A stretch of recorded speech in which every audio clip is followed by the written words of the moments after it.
Welcome to Pindar Poetry. We hope you learned something new. You already have the essentials, VSCode and the runtime installed. Now start by opening the project folder and creating the file you will run.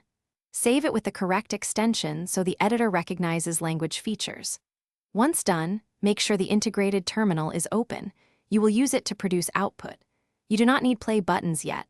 This first step binds the file to the environment so subsequent commands run predictably and show output in one place. You will write explicit output commands, console, log for Node, print for Python, so you control what appears.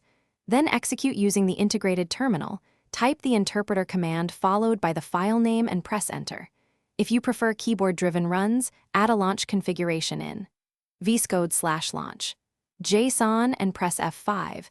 This ties VS Code's debugger to your runtime and captures a stdout. Make sure the terminal panel shows the active session so you always see program output and any errors immediately. Finish by running the command that matches your environment and verify the integrated terminal is focused. Output appears there. If nothing shows, check the working directory, file save state, and look for syntax or runtime errors in the terminal. When output is incomplete, set breakpoints and run the debugger to step through code and inspect variables. This reveals why prints didn't execute. One key tip: if output still fails, restart the terminal session to clear hung processes before rerunning. Thanks for watching. Consider subscribing if we helped you.